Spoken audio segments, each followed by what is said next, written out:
할렐루야. 감사합니다. 우리가 지난 시간에 교회의 형태에 대해서 배웠어요. 그쵸? 봤어요. 왜냐하면 유두고 사건을 생각해 보세요. 초대교회 모형이 그대로 그려지는데 그곳에서 우리는 유두고 사건을 이렇게 보면서 바울의 사건 행적을 보면서 예수님의 행적까지 봤어요. 근데 오늘은 이제 이 바울이 오순절을 이르기 전에 예루살렘에 가기 위해서 항구를 통과해서 빨리빨리 가는 중이에요. 그러니까 정말 그가 기오로, 사모로, 밀레도로 막 이렇게 내려가면서 하루하루 다음날 이렇게 급히 가다가 멈춰요. 분명 그의 발걸음은 급해요. 근데도 멈추고 사람들을 보내서 에베소에 있는 장로들을 초대합니다. 밀레도로. 그래서 밀레도에서 미팅이 이루어지는데요. 우리가 아는 1차 갈라디아 지역, 그러면 갈라디아 교회 하나가 아니라는 거 아시죠? 여러 교회가 거기에 이고니온, 루스드라 해갖고 쭉 있는 교회. 그 다음에 2차, 그럼 마게도냐. 그럼 마게도냐 한 교회가 아니잖아요. 거기에도 여러 교회. 그 다음에 아가야. 그 다음에 이제 여기 온 에베소 지역. 요 지역을 또 에베소 한 교회가 아니에요.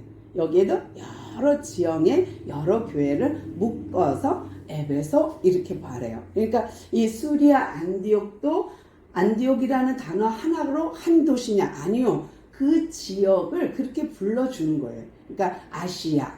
그 중에 우리 한국, 일본, 중국 이렇게 하듯이 이게 이제 그 지역을 말하는 게 갈라디아,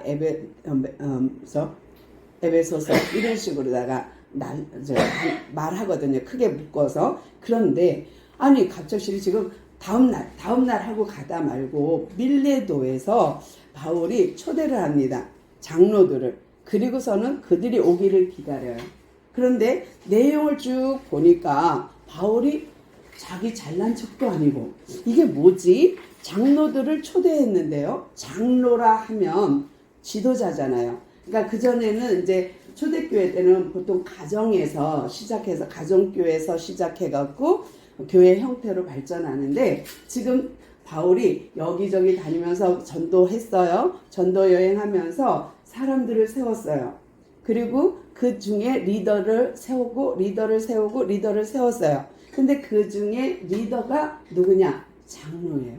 그러니까 우리가 장로라는 것은 지금 우리 입장에서의 장로는 한 교회의 치리 목사를 잘 돕는, 섬기는 위치. 그래서 같이 시무 장로 이렇게 해서 같이 협동해서 교회를 이끌고 가는 장로, 이렇게 말씀 전하는 장로, 또 이렇게 행정이나 이런 걸 보는 장로 이렇게 해갖고 이제 장로가 있거든요. 근데 이때는 그런 차원이 아니라요. 이때는 목자, 리더, 지도자, 연륜이 높은, 나이가 많은 이런 것도 되고요. 또 이들에게는 목사라는 개념이 있어요. 그러니까 지금 우리의 목사 위치가 그때 초대교회는 장로 이렇게 봐도 틀리지 않아요. 그러니까 각 장로들을 다 부른 거예요. 에베소에 분포되어 있는 장로들을 미팅을 하면서 그 바울이 무엇을 요구하느냐면, 여러분, 내가 여러분 앞에서 어떻게 에베소에서, 어떻게 마게도냐에서, 어떻게 갈라디아에서 내가 복음을 전했는지 아시지요? 하면서 자기 이야기를 해요. 근데 고린도 후서 11장에 보면 정말 바울은 힘들었어요. 그러니까 40의 감암배 39대를 5번 맞았어요. 그것만이 아니라 퇴장을 3번 맞고요. 돌로 루스드라에서 맞아갖고 죽었다고 성 밖에 갖다 버렸는데 살아났어요. 돌로 맞았고, 그 다음에 항해, 배를 타고 이동하면서 풍랑을 3번 맞았어요. 그러니까 그가 11년 동안 복음을 전했어요. 1차, 2차, 3차 해서 11년을 복음을 전하는 동안에 매를 5번, 퇴장 3번, 감옥에도 갇혔지만 어쨌든 그거 그에서 거기 빌립보 지역에서 간수장 그럴 때 감옥에 잠깐 갇혔다가 풀어나기도 하고 이런 거를 통과하면서 그가 그 얘기를 한 거야. 여러분 내가 어떻게 복음을 전했는지 아시지요? 하면서 자기 1차, 2차, 3차 이야기를 여러분 다 들어서 아시고 눈으로 봐서 알지요? 그 다음에 에베소는요 더욱더 놀라운 게 뭐냐면 다 가는 곳마다 우상 숭배가 많았지만은 여기는 더더욱 아데미 신전이 있었던 곳이에요. 아데미 했던 곳이에요. 그래서 아데미 신전이 엄청 컸는데 그 신전에서는 음행이 아주 예배처럼 이루어졌어요. 그러니까 음행 자체를 신에게 드리는 즐거움으로 생각했어요. 그러니까 여창녀가 있고 남창녀가 있을 정도였어요. 그러니까 정말 창기들이 아주 많은 그러한 것이 아데미 신전이었거든요. 그런데 이런 걸 다 아시지요? 또 하나 뭐예요? 내가 그런 가운데서도 핍박받는 가운데서도 겸손하게 이거 말을 안 하고 그저 오른뺨 때리면 왼뺨 대고 이 정도 그런 겸손이 아니라 낮은 자세로 그러니까 정말 복음을 위하여 자기 모든 걸 내려놓은 거예요. 그러니까 자기 자존심, 생각, 고집 이런 거 다 내려놓고 겸손하게 내가 복음을 전했던 것을 여러분 아시지요? 또 내가 얼마나 눈물로 기도하며 이 복음을 전했는지 아시지요? 또 뭐예요? 제일 많이 핍박받은 게 뭐예요? 유대인으로부터 아주 간계하게 유대인으로부터 내가 모함을 받아 감옥에도 가고 아니한 짓도 했다 하고 그래 억울한 일이 많았었던 걸 여러분 아시지요? 하면서 내가 이렇게 매 맞으면서도 아파가면서도 쩔뚝거리면서도 광장에서 집에서 회당에서 어디서든지 내가 가리지 않고 복음을 전했던 것을 여러분은 아실 겁니다. 그런데 내가 무엇을 전했냐면 유대인들에게 또 이방인에게 하나님께 대해서 회개하십시오. 하나님 앞에 그런 음란한 행위하지 마십시오.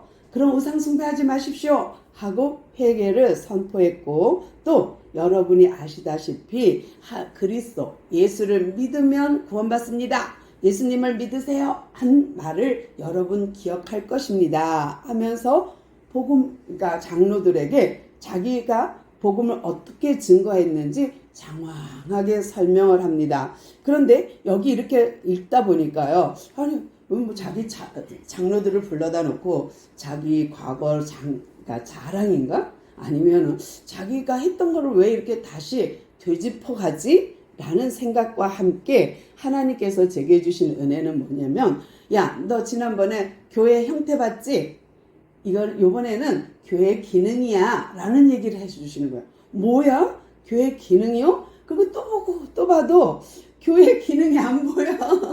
뭐지? 하고 보는데요. 전체 그림에서 그게 보였어요. 뭐냐면 이 장로들을 데려다 놓고 내가 얼마나 수고하고 애썼는지 아시지요? 하면서 내가 왜 그렇게 했느냐면 22절에 보니까 내가 성령에 매여 그러니까 모든 복음을 전하는 과정에 내 뜻이 아니고 성령에 매여 했다는 거예요. 근데 그게 무슨 말이냐면 우리가 소가 이렇게 자라면 콧뚜레를 이렇게 해갖고 끼워놓으면 아프지만 그 콧뚜레 때문에 그 콧뚜레 줄을 잡고 있는 사람이 어린 아기라 해도 끌려갈 수밖에 없는 거예요.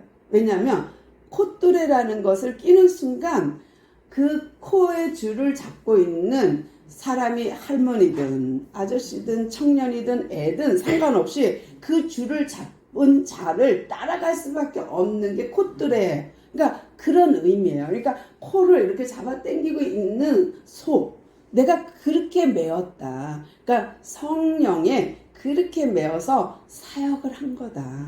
근데 이렇게 사역한 이 결과, 지금도 내가 가야 될 길, 내가 달려갈 이 길 끝에는 내가 주 예수 그리스도께 받은 사명을 다하는 그 길 끝에는 정말 어려운 거 환란이 있다는 건 내가 안다예요. 그게 참 이상하죠?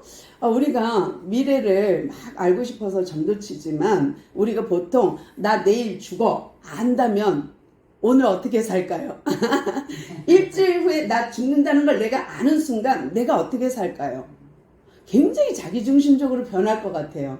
근데 그동안 하나님 헌신했잖아요. 이제부터는 일주일만 내 맘대로 살아볼게요. 이럴 수도 있잖아요. 근데 바울은 그러지 않았어요. 뭐라 그러냐면 나는 코를 낀 소처럼 성령에 끌려서 어디까지 가야 되냐면 예루살렘을 갔다가 로마도 가야 합니다. 근데 이 로마를 보아야 하리라 하는 언약을 언제 받았냐면 19장에서 받았어요. 이미 바울은 19장 21절에서 로마로 가야 된다는 거 알았어요. 그러면서도 지금 보고하러 예루살렘으로 가요. 근데 예루살렘 가는 길에 장로들을 불러 모아놔서 뭐라 그러냐, 내가 얼마나 애쓰고 힘쓰고 그러면서 고통 가운데 복음 전한 줄 알지요? 이 복음 전한 이유는 내 힘이 아닌 성령에 의해 성령에 매어서 이렇게 복음을 전했습니다. 그러므로 내가 달려갈 길과 주 예수께 받은 사명과 또 하나님이 내게 은혜의 복음을 증언할 수 있도록 내 입에 말을 주신 것을 다 하는 날까지, 그걸 마치는 날까지 내 생명을 조금도 아끼지 않겠다, 내가 조금도 아까워하지 않겠다 라는 말을 하면서 더불어 뭐냐면 내가 죽는 줄 알고 갑니다. 또 여기서 소송 걸어서 로마를 가야 하는 거 압니다. 이것이 고난이요 환란이요 지금까지 당한 환란과 비교했을 때 그래도 죽지 않았잖아요. 매를 39번 5번 맞아도 죽지 않았잖아요. 근데 지금은 죽는 걸 알고 가는 거예요. 이제부터는 아는 거예요. 왜? 내 생명을 조금도 아끼지 않겠다라고 말하는 바울 속은 알고 있었어요. 내가 이제 얼마 안 남았다. 내가 복음 전하다가 이 일로 죽을 거다라는 걸 알고 있었어요. 그럼에도 불구하고 자기는 가노라. 왜? 이게 이제 관건이에요. 왜 갑니까?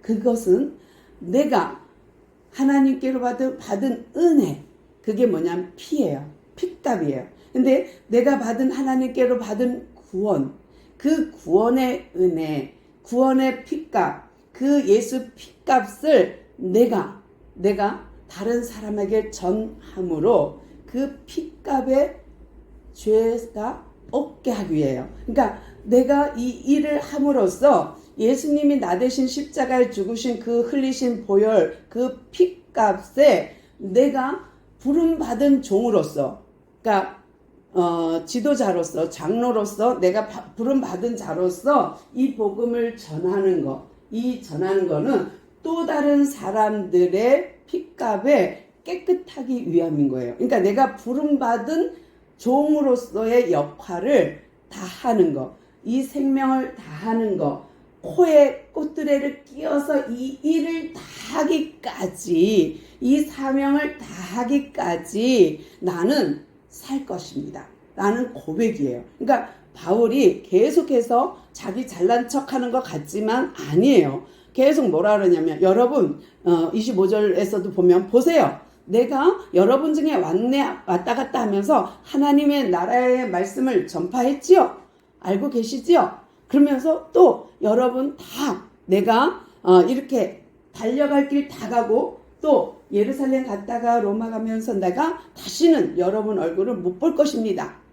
그런데도 나는 이 길을 갑니다. 계속 이 얘기예요. 그러니까 속의 뒷말은 여기 글에는 없어도 계속 뭐예요? 생명까지도, 생명조차도 아끼지 않고 나는 이 길을 갑니다 라는 거고요. 또 그러면서 뭐라 했어요? 계속해서 내가 여러분에게 하나님의 말씀을 전하는 이 사명 감당하는 데 있어서 궁극적인 것은 피에 대하여 깨끗하게 하기 위함입니다요. 근데 이 말이 좀 우리 번역이 어렵죠. 근데 이 말은 좀 풀어놓으면 뭐냐면 피는 생명이에요. 근데 요 생명을 죄라는 놈이 잊어버리게 했어요. 그래서 우리가 하나님께로 하나님의 형상 생명을 받았는데 죄라는 놈이 이 형상을 깨뜨려 버렸어요. 근데 이 죄라는 것을 없애려면 뭐가 있어야 되냐면 죄라는 놈 때문에 들어온 게 사망이고 이 사망을 없애려면 생명, 피가 필요한 거예요. 그러니까 예수님이 우리를 위해 십자가에 죽으신 것은 죄를 싹 속량하기 위함이에요.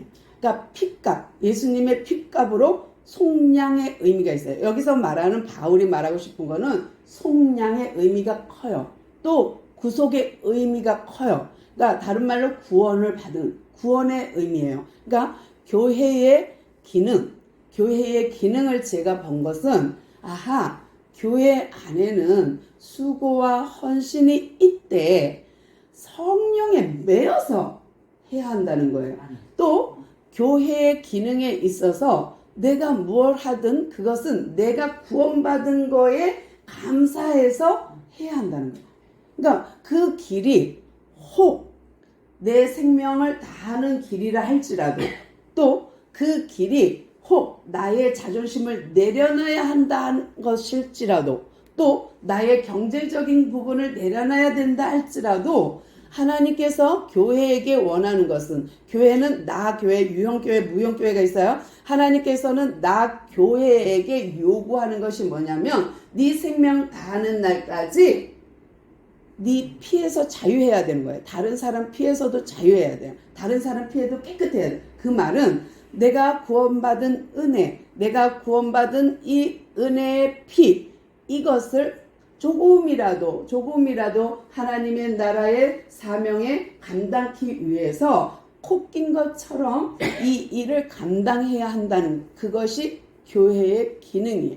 또 다른 교회가 계속 이 사명을 감당할 때에 하나님의 나라가 확장되어지는 겁니다. 그래서 하나님이 원하는 것이 뭐냐면 이는 내가 꺼리지 않고 하나님의 뜻을 다 여러분에게 전하였습니다.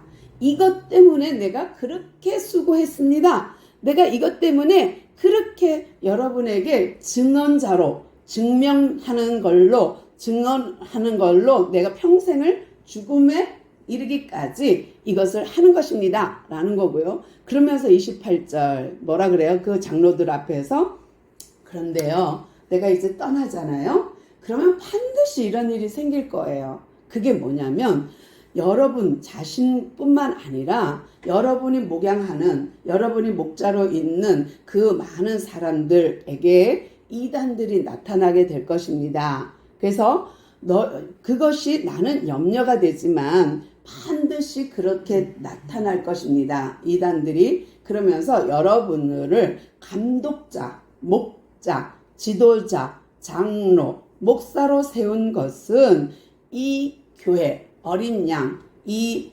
양떼를 보살피라고 하나님이 여러분을 세우신 것입니다. 그래서 그 하나님이신 예수님이 당신의 피를 흘려주심으로 우리에게 사명감을 주셨고 사명자로 세우셨고 그 사명을 양떼를 살피는 일에 쓰십시오라는 거예요. 그러니까 번역은 어렵지만 우리는 그렇게 해석하는 거예요. 그러면서 교회의 기능은 양떼를 돌보는 겁니다. 라는 거예요. 그래서 지금 장로들에게 계속 바울이 무슨 말을 하냐면 이단들이 나타나거들랑 또 여러분이 변심할 수 있습니다. 뭐 때문에?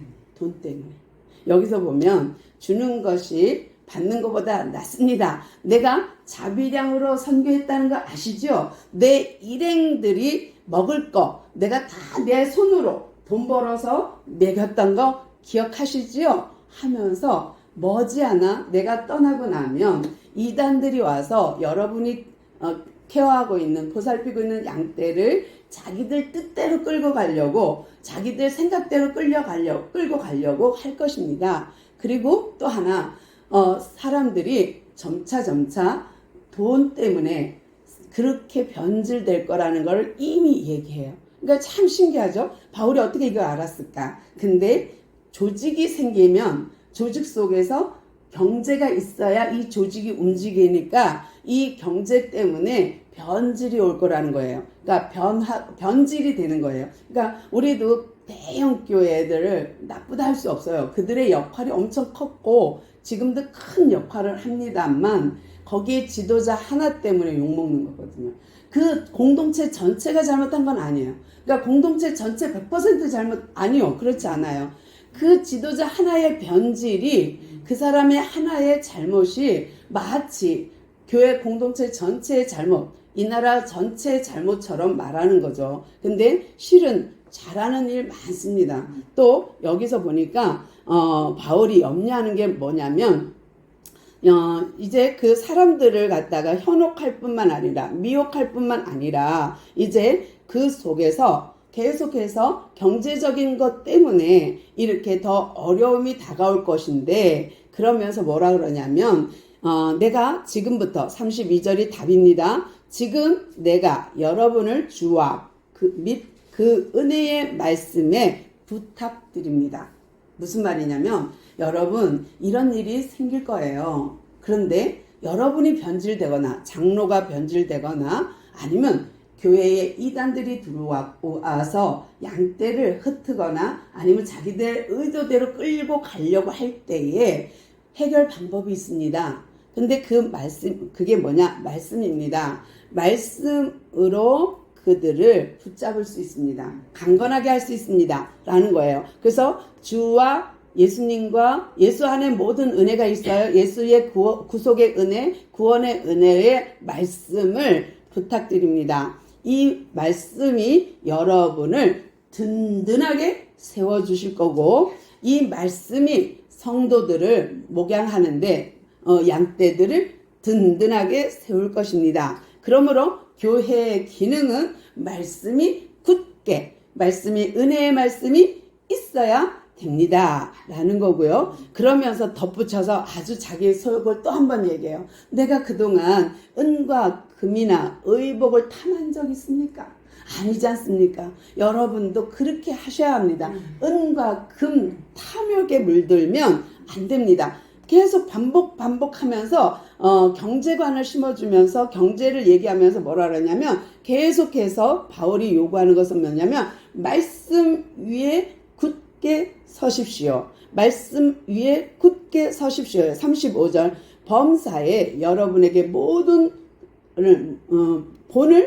모본을 보여줬으니 그 모본 보여준 게 뭐냐면 내가 수고하고 하면서 약한 사람들을 돕고 또 내가 수고하면서 예수님의 말씀을 전하였던 것, 말씀을 증언하였고 이 말씀 그리스도 안에 복이 있습니다. 이 말씀 안에 그리스도 안에 구원이 있습니다. 한 것을 기억하십시오 라고 복음을 전해요.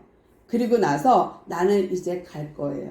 그러나 반드시 내가 가는 길에는 환난, 어려움, 고통, 죽음이 있다는 거 알고 갑니다. 그러므로 주가 내게 주신 사명, 내가 달려갈 길을 다하는 그 순간까지 내 생명을 조금도 아끼지 않을 수 있는 것은 내게 말씀이 있고 내게 구원이 있고 내가 이 능력을 알기에 그리스도 안에 있으면 이것이 있다는 거 알기에 성령의 콧께서 성령에 이끌려서 이 말씀대로 내가 가는 것입니다. 그런 거예요. 그러니까 참 어렵더라고요. 이거를 풀면서 계속 하나님 교회의 기능이 뭡니까? 교회의 기능이 뭡니까? 아, 그런 거구나. 정말 말씀으로 세우는 것이 교회의 기능이고 약한 자를 돌보고 양떼를 돌보는 것이 교회의 기능이고 그러면서 사람들을 끊임없이 어둠에서 빛으로 그러니까 영벌에서 영생으로 지옥에서 천국으로 이 사명을 다하는 날까지 부르시는 날까지 이걸 감당할 때에 나는 그 다른 사람의 피에서 자유로울 수 있는 거예요. 내게 핏값을 찾을 때에 난 다 했는데요?